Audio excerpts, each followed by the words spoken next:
Papa León XIV encuentra a su mejor amigo de la infancia mendigando. Su reacción sorprende a todos. La tarde caía sobre la Ciudad de México con una lentitud pesada, como si el cielo mismo estuviera guardando silencio por algo que estaba por suceder. Las calles, bañadas por una llovizna ligera, reflejaban las luces anaranjadas de los faroles como espejos rotos.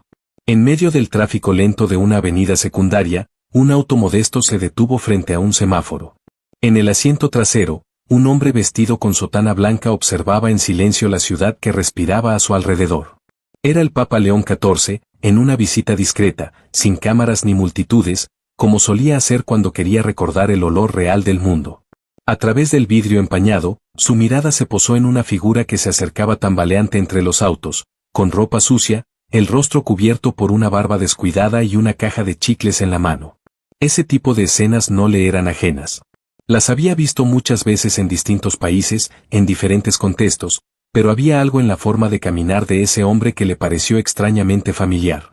Era un detalle mínimo, casi imperceptible, la forma en que agachaba la cabeza cada vez que alguien lo ignoraba, como si quisiera desaparecer, como si le pesara hasta el alma. Fue un destello de memoria, un golpe en el pecho, y entonces el Papa pidió al chofer que detuviera el auto por completo. Observó con más atención al hombre, que ya se acercaba a su ventana, y algo dentro de él se estremeció. Hola, soy Burke, y esta es una de las historias más conmovedoras que hemos contado aquí en el canal. Una historia de amistad, de pérdida y de esperanza que te hará ver el mundo con otros ojos. Si este tipo de relatos toca tu corazón, te invito a suscribirte para no perderte las próximas historias que compartimos con tanto cuidado. El Papa bajó la ventanilla unos centímetros y, sin saber exactamente por qué, pronunció un nombre con voz temblorosa: Ernesto. El hombre se detuvo en seco. Su cuerpo se tensó como si le hubieran disparado, y por un segundo entero no se movió. Luego alzó la vista lentamente, con los ojos empañados, tratando de enfocar bien el rostro detrás del vidrio. León XIV lo miraba fijamente, sin parpadear. Ernesto dio un paso atrás, como si no pudiera sostener ese momento, como si tuviera miedo de confirmar lo que su corazón ya sabía. Pasaron segundos eternos antes de que el Papa abriera completamente la puerta y bajara del auto. Se acercó a él con paso tranquilo pero decidido, mientras Ernesto murmuraba que debía haber algún error. Pero cuando sus miradas se encontraron de nuevo, cuando sus pupilas se reconocieron, las palabras sobraron. El Papa lo abrazó. No fue un gesto simbólico ni una escena ensayada. Fue un abrazo largo, real, cargado de historia. Porque ese hombre sucio y herido no era otro que su mejor amigo de la infancia, con quien había corrido entre las milpas, con quien había compartido tortillas calientes en las tardes de Jalisco, con quien había soñado un día ser alguien en la vida. Ernesto intentó apartarse, dijo que no podía, que estaba sucio, que no era digno. León XIV no respondió. Solo lo sostuvo con fuerza, como si con ese acto quisiera protegerlo del frío, del mundo y de sí mismo. Cuando se separaron, el Papa le dijo en voz baja que subiera al coche. Ernesto negó con la cabeza. Insistió en que no podía sentarse en un auto tan limpio, que no era justo. El Papa lo miró con una firmeza serena y le respondió que ese ya no era tiempo de vergüenzas, que había cosas más importantes que la apariencia. Le aseguró que, aunque no entendiera por qué, había llegado la hora de levantarse. Dentro del auto, el contraste era brutal. Ernesto se sentó en la orilla del asiento, como si temiera dejar manchas. Sus manos, agrietadas por el frío y la calle, descansaban sobre sus rodillas. El Papa le preguntó cuánto tiempo llevaba así. Ernesto bajó la mirada. Dijo que no sabía con exactitud, que los días se habían mezclado en una sola niebla de hambre, miedo y cansancio. A veces, reconoció, pasaban semanas sin decir una palabra a nadie. El Papa lo escuchó sin interrumpir. No necesitaba detalles. Bastaba con ver sus ojos. León XIV sacó su teléfono y realizó una llamada breve. Luego le indicó al chofer una dirección. Ernesto preguntó a dónde iban. El Papa le respondió que a un lugar donde podría dormir, donde nadie lo echaría, donde podría recuperar fuerzas. Ernesto no supo qué decir. Solo asintió, vencido por el agotamiento y la calidez que comenzaba a invadirlo por dentro, como si su cuerpo hubiera reconocido que, al fin, podía dejar de resistir. Llegaron a una casa de acogida de la iglesia, en las afueras del centro.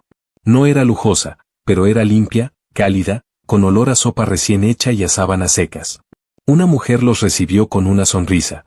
Cuando vio quién acompañaba al Papa, se contuvo por respeto, pero sus ojos brillaron de sorpresa. El Papa le pidió que preparara una habitación y algo de comida. Ernesto murmuró que no tenía hambre, pero sus manos temblaban. A los pocos minutos, estaba sentado ante un plato caliente. Comió en silencio, con lágrimas cayéndole en la sopa. Antes de irse, el Papa le dejó un rosario y una nota escrita a mano: Dios no se ha olvidado de ti. Yo tampoco. Luego se marchó, no sin antes prometer que volvería al día siguiente. Ernesto se quedó con el rosario entre los dedos, sintiendo que algo dentro de él, enterrado desde hacía años, comenzaba a moverse. Esa noche no soñó. Dormía como un niño por primera vez en mucho tiempo. Afuera, la ciudad seguía rugiendo, pero en esa pequeña habitación de paredes color crema, todo estaba en calma. Su cuerpo se entregó al descanso, y su alma, por primera vez en años, no tuvo miedo de cerrar los ojos. El sol apenas comenzaba a filtrarse por las cortinas cuando Ernesto abrió los ojos. Durante unos segundos no supo dónde estaba. El techo limpio, la suavidad de la almohada, el silencio del cuarto, nada le resultaba familiar. Su cuerpo, acostumbrado a la dureza del cemento, al ruido de los coches y a la inseguridad de las calles, tardó en reconocer esa nueva realidad. Se sentó lentamente, con el corazón agitado, hasta que vio el rosario sobre la mesa de noche y recordó todo. La noche anterior, el abrazo, la mirada del Papa, su voz llamándolo por su nombre, como si el tiempo no hubiera pasado. Se levantó y fue al baño. Se observó en el espejo. Su rostro parecía el de un extraño, flaco, envejecido, cubierto de una barba desordenada. Pero en sus ojos había algo distinto. No era felicidad. No era paz. Era apenas un brillo tenue, una pregunta: ¿será posible volver a empezar? Cuando bajó al comedor, lo esperaba una bandeja con desayuno caliente. Se sentó en silencio y comió despacio, casi con culpa, como si le estuviera robando algo a alguien. Después, una voluntaria se acercó y le explicó que ese día recibiría una visita médica completa. Él negó con la cabeza, dijo que no era necesario, que había cosas más importantes que curar un cuerpo roto. Pero ella le respondió que era una indicación directa del Papa, y que lo mejor era no discutir con alguien que aún recordaba cómo había sido su infancia. Horas después, Ernesto estaba sentado en una pequeña clínica de la iglesia. Un médico amable lo examinó con paciencia. Las conclusiones fueron dolorosas, aunque predecibles: desnutrición severa, problemas respiratorios por años durmiendo al aire libre, una antigua fractura mal curada en la pierna derecha que explicaba el dolor constante al caminar. Ernesto escuchaba en silencio, con la mirada baja, sin emitir opinión. El médico le explicó el tratamiento, le entregó vitaminas, recomendó fisioterapia.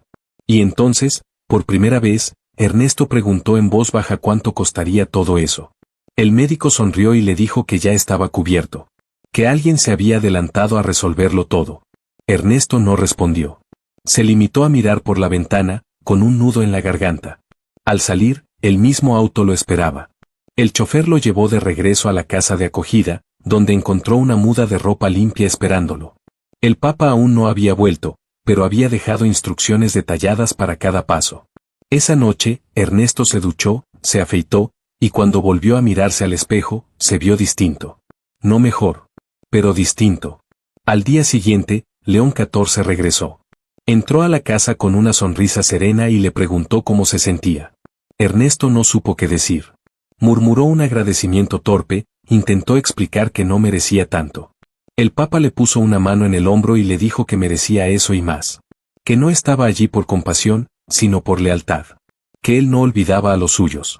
Después del almuerzo, salieron juntos en el auto. Ernesto preguntó a dónde iban. El Papa le explicó que, para que alguien pudiera reconstruir su vida, necesitaba primero reconstruir su identidad. Sin papeles, sin documento, sin un nombre oficial, no habría empleo, ni alquiler, ni derechos. Fueron a una oficina administrativa donde, gracias a contactos y a la discreta influencia del Papa, comenzaron el proceso para reemitir su acta de nacimiento y su identificación. Ernesto temblaba al firmar los formularios. Era como volver a nacer. Al salir, el Papa lo llevó a una pequeña cafetería. Se sentaron en una mesa al fondo. Por primera vez, Ernesto habló. Contó cómo, tras la muerte de sus padres, había intentado sobrevivir con trabajos temporales, cómo los amigos fueron desapareciendo uno por uno, cómo la vida le fue quitando todo. León XIV no lo interrumpió. Solo lo escuchaba, con los ojos llenos de respeto. No de lástima, sino de reconocimiento. Terminando el café, el Papa le dijo que todavía quedaba una cosa por hacer. Lo llevó a una tienda de ropa sencilla, y le pidió que eligiera lo que quisiera. Ernesto se negó. Dijo que no sabía cómo vestirse, que no recordaba cómo era probarse algo nuevo. El Papa insistió. Le dijo que vestirse con dignidad no era un lujo, sino un acto de respeto hacia uno mismo. Salió de la tienda con una camisa blanca, unos jeans oscuros y zapatos cómodos. Caminaba distinto. Más derecho. Más firme. Como si el cuerpo respondiera a lo que el alma empezaba a recordar. Esa noche, en su cuarto, Ernesto encontró una nueva carta bajo el rosario. Esta vez decía: mañana será un gran día. Descansa, hermano. Lo mejor está por venir. Cerró los ojos con el corazón agitado. No sabía qué era ese mejor. No sabía si estaba preparado. Pero por primera vez en años, quería saberlo. Ernesto despertó antes del amanecer. El cielo aún era gris, y la ciudad se desperezaba con lentitud. Se vistió con la ropa nueva que había elegido el día anterior, no sin antes mirar cada prenda con cierta incredulidad. Aún no se acostumbraba a verse limpio, digno, visible. Bajó al comedor, tomó un café caliente, y al salir encontró al Papa León XIV ya esperando junto al auto, de pie, con las manos cruzadas y una expresión serena. León XIV le explicó que ese día no había actos públicos, ni visitas oficiales, y que había reservado el día solo para él. Ernesto, abrumado, intentó protestar. Dijo que había asuntos más importantes para un papa, pero León XIV negó con la cabeza y le dijo con calma que no había nada más importante que una vida que vuelve a levantarse. Subieron al auto y comenzaron el trayecto. El Papa no dijo a dónde iban. Se limitaron a escuchar la radio, a observar las calles que se abrían paso ante ellos. Finalmente, el coche se detuvo frente a un complejo deportivo en las afueras de la ciudad. En la entrada, un cartel algo desgastado anunciaba el nombre del centro y una frase escrita en letras grandes: aquí nadie se queda atrás. Ernesto miró el lugar sin comprender. León XIV le explicó que ese centro había sido fundado por un exjugador profesional de fútbol que, tras retirarse, decidió dedicar su vida a ayudar a jóvenes de zonas vulnerables. Había allí entrenadores, profesores, terapeutas, y también una necesidad constante de personas comprometidas que quisieran colaborar. Ernesto negó con la cabeza. Dijo que no sabía nada de deportes, que nunca había tenido talento, que no era útil en un lugar así. El Papa le respondió que no hacía falta saber correr detrás de un balón para cambiar vidas. Que bastaba con querer estar, escuchar, ayudar. Entraron al lugar y fueron recibidos por el dueño del centro, un hombre sencillo, de sonrisa franca. Conversaron en una pequeña oficina.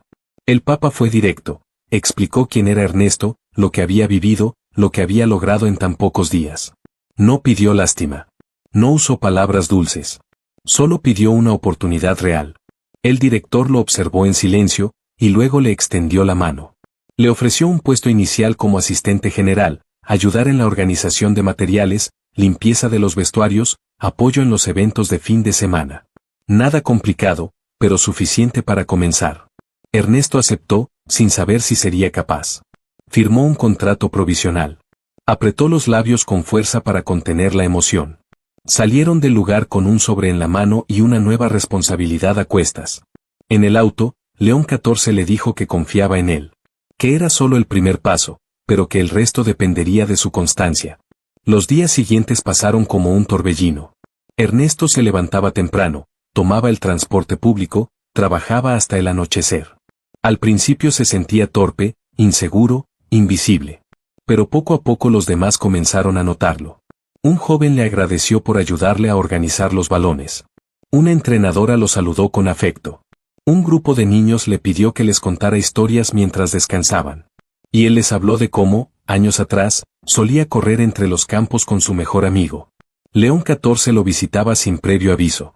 A veces pasaba media hora observándolo a lo lejos, sin intervenir. Otras veces se acercaba, conversaban unos minutos, y luego se despedía sin aspavientos. No quería ser un salvador, ni un símbolo. Solo un amigo que se mantenía cerca. Con el paso de las semanas, el cuerpo de Ernesto comenzó a transformarse. La comida saludable, el trabajo físico, la terapia para su pierna, todo sumaba. Pero más que el cuerpo, era el alma la que cambiaba. Su mirada, antes opaca, ahora buscaba a los otros. Su voz, antes apagada, ahora contaba anécdotas, daba ideas, proponía soluciones. Una tarde, mientras limpiaba un depósito, encontró un balón viejo entre cajas olvidadas. Lo tomó entre las manos y se detuvo. Recordó los días en que él y León corrían bajo el sol de Jalisco, descalzos, libres, soñando con un futuro que parecía tan lejano. Acarició el cuero agrietado del balón y sonrió, con una nostalgia dulce. Esa noche, al regresar a su pequeño apartamento, alquilado temporalmente con ayuda del Papa, encontró un mensaje en su celular. Era una foto enviada por León XIV. En ella se veía un campo de fútbol vacío al atardecer. Y debajo, una sola frase: la vida aún tiene mucho partido por jugar. El tiempo comenzó a pasar con una velocidad distinta. Lo que al inicio fue una oportunidad tímida se convirtió, sin que nadie lo notara, en una nueva rutina, una nueva vida. Ernesto ya no era el hombre silencioso que se deslizaba por los pasillos sin ser visto. Ahora saludaba con firmeza al entrar al centro deportivo, coordinaba el inventario del material, conversaba con los entrenadores, incluso aconsejaba a los más jóvenes cuando los encontraba desanimados. A veces se detenía a observarlos correr en la cancha, y su rostro se iluminaba como si viera en ellos algo que también había estado dentro de él y que, por fin, había vuelto a respirar. El director del centro deportivo, al ver su compromiso, le propuso formalizar su puesto. Ya no sería un ayudante temporal, sino el encargado de logística y mantenimiento, con un contrato estable. Ernesto no supo cómo reaccionar al principio. Preguntó si estaban seguros. El director le respondió que pocas veces había estado tan seguro de alguien. Ese día, Ernesto volvió a casa con un sobresellado en el bolsillo, su primer contrato oficial en años. Días después, mientras ordenaba documentos en la oficina del centro, recibió una visita inesperada. Era León XIV. Lo vio y se puso de pie de inmediato. El Papa lo abrazó con una mezcla de orgullo y ternura. Le preguntó cómo se sentía. Ernesto le mostró el contrato y le dijo que, por primera vez en su vida, no tenía miedo de abrir los ojos al día siguiente. Ambos salieron a caminar por el campo vacío. Hablaron poco. A veces el silencio entre viejos amigos dice más que 1000 palabras. Antes de despedirse, León XIV le puso una mano en el hombro y le dijo que ese era apenas el comienzo. Que ahora era su turno de sembrar en otros lo que había recibido. Esa misma noche, Ernesto escribió un mensaje y se lo envió al Papa. Decía: gracias por no pasar de largo. Gracias por detenerte. Un par de meses más tarde, Ernesto decidió regresar a su pueblo natal. Sentía la necesidad de cerrar un ciclo. León XIV, que estaba de visita en Jalisco por compromisos pastorales, lo acompañó. Viajaron juntos por carreteras bordeadas de campos de agave, recordando anécdotas de su niñez, los juegos en la plaza, las travesuras de escuela, las veces en que se prometieron que, pasara lo que pasara, no se olvidarían. Cuando llegaron, caminaron hasta el cementerio. Ernesto se arrodilló ante la tumba de su madre. No lloró. Solo murmuró unas palabras que el Papa escuchó desde unos pasos atrás. Mamá, sigo aquí. Me levanté. No estoy solo. Permaneció unos minutos en silencio, con la cabeza inclinada. Luego se levantó, respiró profundo y se giró hacia su amigo. Sonreía. En el camino de regreso, Ernesto le dijo a León XIV que quería devolver lo que había recibido. Que no podía quedarse solo con la bendición de haber renacido. Le habló de su idea de crear un pequeño programa dentro del centro deportivo, enfocado en adultos en situación de calle, para brindarles no solo comida y refugio, sino herramientas reales para reconstruirse. El Papa lo escuchó con atención. Asintió. Le dijo que esa era la mejor manera de agradecer, multiplicar. Semanas más tarde, Ernesto comenzó a colaborar con una organización local que daba asistencia a personas sin hogar. Pero él no solo entregaba ropa o comida. Él se sentaba, escuchaba, contaba su historia. No como un ejemplo, sino como una mano extendida. No todos aceptaban la ayuda. No todos creían que era posible cambiar. Pero bastaba con que uno sí lo hiciera, para que todo valiera la pena. Un día, mientras acomodaba donaciones en un almacén, recibió un sobre. Era una carta escrita de puño y letra. El remitente, León XIV. Ernesto decía: nunca olvides que la semilla más pequeña, cuando encuentra tierra buena, puede convertirse en árbol. Tú eres ese árbol. Y ahora da sombra a otros. Ernesto la leyó varias veces. La guardó en su cartera, junto al primer recibo de sueldo que había impreso por su cuenta. Miró por la ventana del centro, donde algunos chicos jugaban, riendo, y sintió que todo tenía sentido. La historia de Ernesto nunca apareció en portadas. No fue viral. No se convirtió en una campaña mediática. Pero para quienes lo conocieron, fue una prueba viva de que el amor, cuando es sincero, puede rescatar incluso lo que parecía perdido. Y para el Papa León XIV, no había premio, reconocimiento ni título que pudiera compararse con ese simple hecho, haberse detenido ante una vida que pedía ser vista. Si esta historia tocó tu corazón, no olvides suscribirte al canal. Comparte este video con alguien que necesite una segunda oportunidad. Y recuerda, a veces, lo único que se necesita para cambiar el mundo, es mirar a los ojos a quien todos han dejado de ver.